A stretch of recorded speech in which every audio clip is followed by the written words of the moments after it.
Mr. Xi Jinping, General Secretary of the Central Committee of the Chinese Communist Party. My name is Du Wen, former Director of the Legal Advisory Office of the Inner Mongolia Autonomous Region Government. My name is Wang Weihua, a primary school teacher in Hohhot, Inner Mongolia. We have been forced into exile in Europe due to unbearable persecution by the CCP authorities. With great sorrow, we release this video, hoping that Almighty Jesus will help you see it. You are aware of Du Wen's case as the Central Commission for Discipline Inspection has reported it to you. If you cannot remember, please find the book about Du Wen's case on your bookshelf. Our dear father Wang Shanzhu passed away suddenly on April 28, 2024. His last regret was not being able to retrieve the 110 silver coins wrongfully seized during the handling of Du Wen's case by Feng Zhiming of Saihan branch on May 5, 2010. These silver coins were the only heirloom left by his father. After discovering the wrongful seizure, the authorities decided on November 29, 2012, to return the silver coins to him. But he refused to accept them at the time because he found that some had been swapped. Here is the list of the returned items. Over the years, he has requested the Saihan branch to return them as they were seized, according to the photos and videos at the time, but his wish was never fulfilled, even till his sudden death today. As his close relatives, we wish to fulfill his last will and no longer want to dwell on this matter. The funeral is planned for April 30th. And we request that you return the heirloom to us by April 29th, so that we can present them in front of his remains, allowing him to depart this world peacefully. We are currently in Europe and unable to return, but our appointed lawyer can receive them. Please understand our feelings and the wishes of our late father. We look forward to a prompt response from the CCP authorities, allowing our father the respect and peace he deserves. We hope you will no longer make things difficult for us. Du Wen, the protagonist of the video, has a long history of working as a legal practitioner within the Chinese government system. He worked as a legal advisor to a number of high-ranking officials in the Inner Mongolian government, including former Vice Premier Hu Chuanhua. Who is Hu Chuanhua? He was the successor picked by former party leader Hu Jintao and belongs to the faction of the Communist Youth League of China. In other words, according to the CCP's previous arrangement, Hu was supposed to replace Xi Jinping after his 2 terms in office. However, with Xi's 3rd term in office, Hu lost his chance. Ex-party leader Hu Jintao was carried out of a major conference in 2022. It means that the power of the Communist Youth League faction in the CCP's top echelons has been completely wiped out. But online footage showed otherwise. 79-year-old Hu Jintao sat next to Xi Jinping. 2 attendants approached Hu, who looked a bit surprised. Upon their insistence, Hu stood up but seemed unwilling to leave. The 2 handlers appeared to be persuading him and made repeated gestures asking Hu to leave.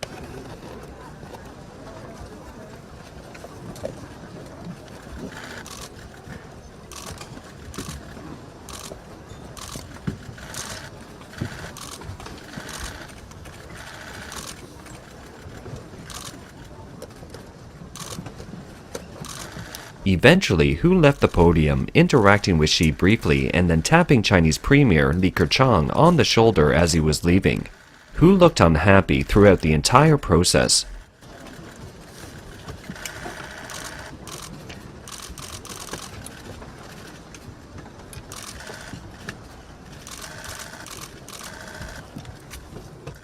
The top Communist Party officials on the podium had mixed reactions. The senior official next to Hu took out a handkerchief to wipe his sweat.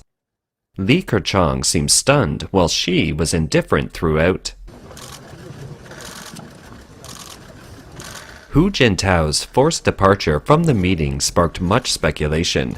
We suspect that it was due to an internal struggle within the top echelon of the CCP. There are 2 main factions within the CCP, those who follow Xi's directives and those who follow former party leader Jiang Zemin and his partner Zheng Qinghong, also known as the Jiang-Zheng faction.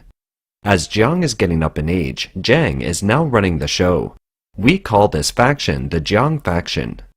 In addition to these two, there was another group called the League faction, the Communist Youth League faction, which was started by Hu Jintao and is relatively weak.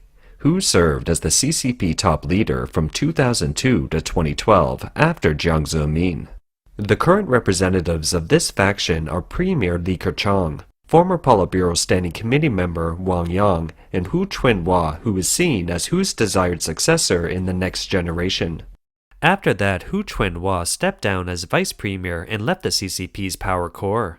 Du Wen probably never expected that in the process of bringing down Hu, a small person like him would be implicated. He was scapegoated by his superior and sentenced to 12 years in prison. After being released from prison, Du Wen and his wife fled overseas. While on the run, he called out to Xi Jinping on the X platform to demand silver coins for his father-in-law. His father-in-law had just passed away. This video received more than 770,000 views on X and 140,000 views on China's WeChat channel and Douyin, the Chinese version of TikTok, in the following 3 hours. The post was subsequently banned, but about 3 hours after it was banned, Chinese police called Du Wen and said, "You can come and get your silver coins now." Du Wen said his lawyer and mother-in-law went to the police station and retrieved the silver coins, but more than 20 of them have been replaced with fake ones. The 101 silver coins belonged to Du Wen's father-in-law. They were seized during a raid on Du Wen's home after he was indicted in 2012. Previously, he had been targeted by a Chinese court and more than 10 million yuan was seized in a raid on his home. Those assets were the proceeds of a legitimate business that the couple ran, a clothing store. The home that Du Wen and his wife, father, and mother-in-law had pooled their money together and took out a loan to buy was also confiscated. Du was released from prison on January 4th, 2023. He continued to face surveillance and extortion by the Chinese police. In November 2023, the authorities wanted to initiate an order restricting him from leaving the country. Once he learned the news, he escaped. After he and his wife left China, the in-laws who were helping the family to look after the home were persecuted, and the court frequently harassed the two elderly people. Du Wen used this victory to pay tribute to his father-in-law who just passed away, even though this victory seems to be insignificant compared to his 12 years of imprisonment and his looted property.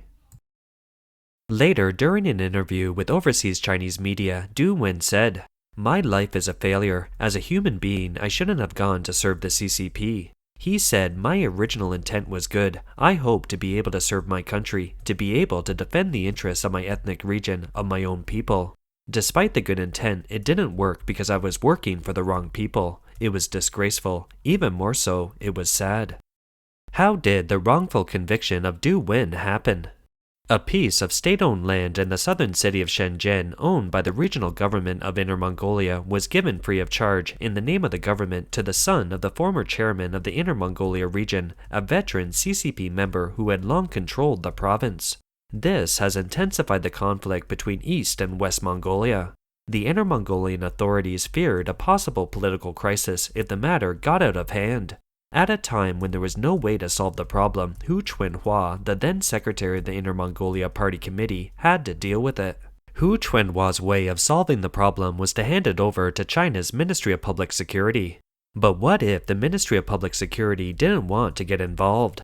Then offer them bribes, that is, offer gifts to officials of the Ministry of Public Security. With Hu Chunhua's directive, bribing with government funds was directly ordered by the chairman and vice chairman of the Inner Mongolia government and coordinated by the Secretary General. The then director of the Inner Mongolia Public Security Department was forced to carry it out. The then Minister of Public Security was one of the individuals targeted to bribe. Because the funds for the bribe came from the agency where Du Wen worked, he was implicated in the case. As a grassroots official, Du Wen assisted in the case. The case was supposed to be top secret for the CCP and the Inner Mongolian government, and no one was to know about it. But an unexpected thing happened.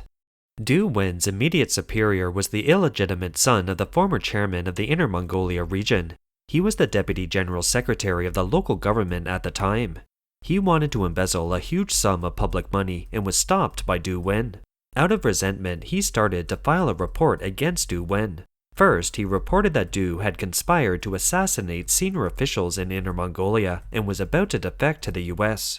He also made a charge against Du as a traitor to the government.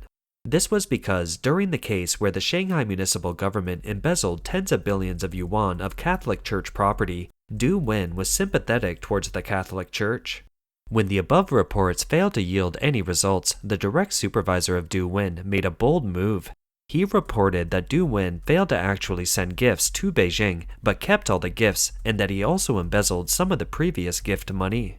Since the report was made by the Deputy Secretary General of the local government, the central government took it very seriously. Du Wen and his direct supervisor were both investigated by the Inner Mongolia judicial authorities. As it happened, the case started to implicate more and more people. It eventually led back to Hu Chuanhua, the top power figure who made the decision and the supposed successor of Xi Jinping. Some people in the top echelons of the CCP wanted to use this case to bring down Hu Chuanhua and hope that Du Wen would attack him. Some people even forced Du Wen to do that, while others told him to keep his mouth shut. Du Wen knew that he absolutely shouldn't do something like attacking Hu. If he did that, he would most likely disappear or be exterminated. This is how Du Wen and some of the people in his circle understand the fierce internal struggle at the top level of the CCP. 据我所知吧，其实习近平一直是始终非常清醒的。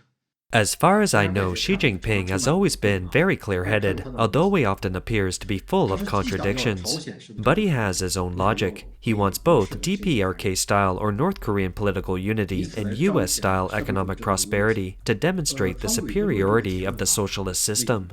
They, the top CCP echelon, have a consensus that China has 1.4 billion people, 100 million members of the CCP, an army of more than 2 million, and hydrogen bombs and atomic bombs. So under these circumstances, the possibility of being destroyed by external enemies or by the people rising up and overthrowing the regime is virtually non-existent. The odds of that are very low. They believe that the greatest danger lies within, that is, in the internal struggles of the CCP officials. If you pay attention to the internal documents of the CCP, you will notice that Xi Jinping is absolutely intolerant of different factions or cliques of people. Whether he is fighting corruption or cleaning up officialdom, including the new imperialism in which he centralizes all kinds of power, he has done it on the grounds of eliminating internal fights. He thinks it's the only way to unify, solidify, and preserve the party. To put it simply, all the evidence in Du Wen's case proves that it was a case where a provincial government offered bribes out of the public funds, and that it was directed by Hu Chuanhua and enforced by the Inner Mongolian government. It was to bribe or offer gifts out of public money to Meng Jianzhu, the then Minister of Public Security of China. Du Wen said that as a legal expert he retained all the evidence. He kept every bit of evidence of the whole process. He mentioned at the court many times that he had a number of audio recordings to prove that he received instructions from the leadership. As a result, the court destroyed all the recordings and computer and flash drive evidence submitted by Du Wen. An official of the CCP Central Commission for Discipline Inspection told him, if it were a gift out of public funds, not only would the chairman and the party secretary of the Inner Mongolia government be arrested, but I'm afraid that the entire Inner Mongolia government would be turned into a criminal organization and it would have to be dismantled. If the Inner Mongolia government was to be dissolved, it wouldn't be something that the Central Commission for Discipline Inspection can decide. Not even General Secretary Xi Jinping can decide. It will have to be reported to the Politburo of the Central Committee and the Central Committee would decide. So you just have to plead guilty to the crime. Du Wen explained to overseas Chinese media, if my father was a governor, it wouldn't have turned out this way. It's just that my father was a rural resident, so they just started to screw me over, and it wasn't about any policy, law, morality, or personal favors. Once the meat grinder kicks in, you're finished. Indeed, to the Inner Mongolia government and case investigators, a low-ranking official with a civilian background and no connections in the bureaucracy, Du Wen was the ideal scapegoat. The best way to solve the problem was to let him take all the blame for bribing and embezzling. So, no higher officials would be involved, and no need to dissolve the Inner Mongolia government. Dissolving a local government has never happened in the history of the CCP's rule. But Du Wen pleaded not guilty, and the case was tried for 6 years. In the end, the higher-ups issued a directive, and the court ruled in accordance with the directive. He was convicted in July 2016 of misappropriation of public funds and corruption, including 4.92 million yuan, or about $680,000. After Du Wen went to jail, his wife went around to seek justice. Du Wen told overseas Chinese media that after his wife's efforts, a friend sent a copy of Du Wen's case published by Hong Kong's Open magazine to Xi Jinping's wife, Peng Liyuan, in 2017, asking her to look into it. Peng learned about the case in detail, and she said it was indeed too wrong, because all the evidence proved that it was a case of gift-giving with public funds, and it had nothing to do with this one individual. But they sentenced him to such a heavy sentence in the end. However, Peng said, "We have family rules and restrictions. I can't get involved in specific matters. I can't talk about this directly to my husband. What I can do is put this book on my family's bookshelf. If my husband goes through this bookshelf, he can see the book. Then maybe this matter can be solved." Du Wen describes how he felt at the time. "My wife informed me that the book had been given to Peng Liyuan, and I felt quite hopeful at the time. Later, it turned out to be of no use at all. But one thing is certain, the book, the Du Wen case, is on the bookshelf of her home." According to him, he was hunted down in prison on 4 occasions, including being poisoned.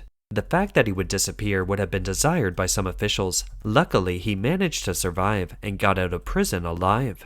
Du Wen saw a lot of darkness in prison. He also met a special group of people, that is, Falun Gong practitioners. He described one Falun Gong practitioner, a doctor from Baotou, Inner Mongolia. He was sentenced to more than 10 years in prison. The authorities arranged for some felons to torture him, spitting in his face, etc.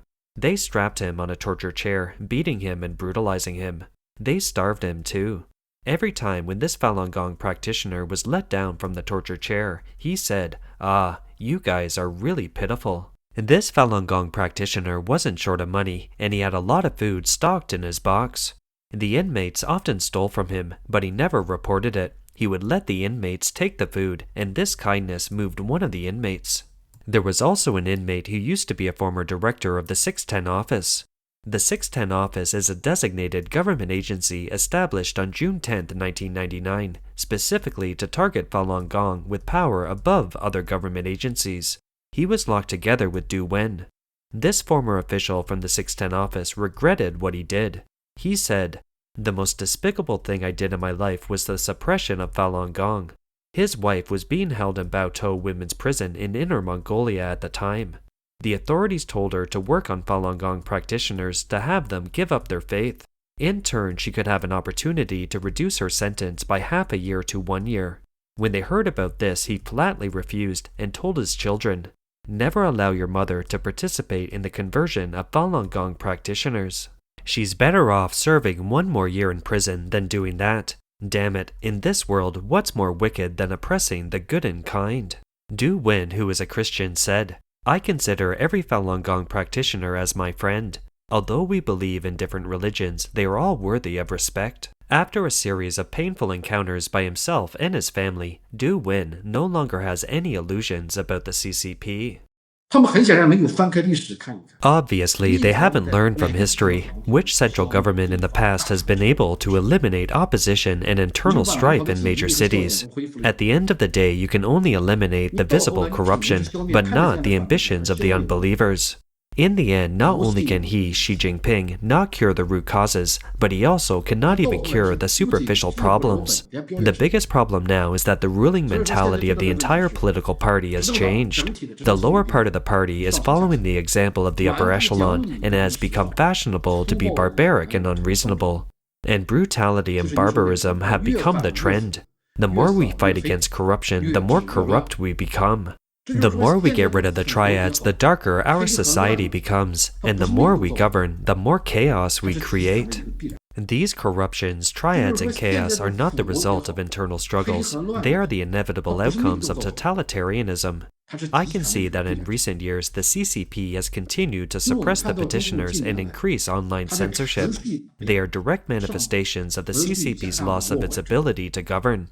The whole country, the whole party, all regions and government departments have lost the ability to correct their mistakes, and they have made mistakes again and again.